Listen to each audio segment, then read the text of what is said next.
Dear students, let us discuss today a poem of class 10th, Fire and Ice, as you can see, written by Robert Frost. Robert Frost was a famous American poet. He was born in San Francisco on March 26, 1874. This particular poem, Fire and Ice, is a highly symbolic poem. Here the two opposite forces of the nature, one is fire, another is ice, is taken. Here the poet used symbolism. Here the fire does not stand for fire and ice does not stand for ice.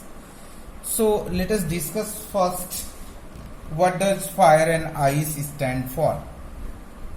As we can see in this poem, fire stands for desire, human desires, uncontrolled passion, like we can say anger, greed, lust, fury.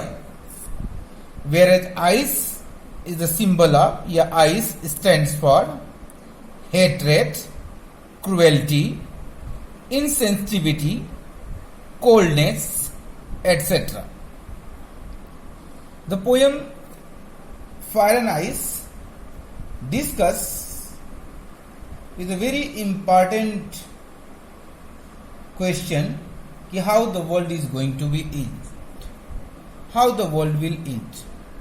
And for this he collected the opinion of the people around the world. And what does he find? That the people are not agreed on the same opinion. Some people are saying the world will end in fire, whereas some people are saying the world is going to end in ice. Let us read the lines of the poem. The poem is a short poem of 9 lines only. It goes like this. Some say the world will end in fire, some say in ice. For what I have tasted of desire, I hold with those who favor fire. But if it has to perish twice, I think I know enough of hate to say that for destruction ice is also great and would suffice. So let's discuss some of the word meaning, easy word meaning. Some say the word will end in fire, some say in ice. For what I have tasted. Tasted here refer to experienced. You can say experienced. Of desire, I hold with those. Hold means I favor, I support, you can say, with those who favor fire. But if it has to perish, perish means destroy. Twice, I think I know enough of hate to say that for destructions ice is also great and would suffice. Enough, sufficient, so that is suffice. Enough, sufficient. So these are the some difficult word meaning which is used in the poem. So let us discuss word by word, line by line. This particular poem, as we can see, the poet is taking the opinion how the world is going to be end. And as we can see, some says the world will end in fire. There is a group of people, they believe if the world will end, then it will be the fire.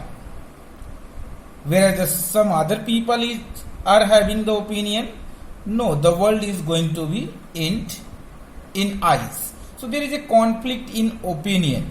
Some people favor fire, whereas some people favor ice. For what I have tasted, If the poet using I, so I here stand for the poet. So what the poet experience? For what I have tasted of desire. So what is the poet experience? According to the poet, the desire, as we can see here, I have used desire. I hold with those who favor fire. I hold with those I favor, I support. So whom does poet support? The poet supports the people who believe that the world is going to end in fire. So according to the poet, the fire is the strongest element of nature. And in that, the world is going to end. But the poet says, if it has to perish twice, suppose it is going to destroy twice, 2 times. 1 time already he accepted, the world will end in fire. If second time it is going to be destroyed, he say, I think I know enough of hate. Then he is saying, he also know that hate will also be enough. And here, as I said to you, hate stand for the eyes. So all will also be sufficient. To say that for destruction, eyes is also great. If it is the matter of the destruction, if it is the matter that how the world is going to be end, so for the poet, eyes is also great and would suffice, would enough, would sufficient. So the 2 strong element of the nature will be sufficient enough to destroy this world.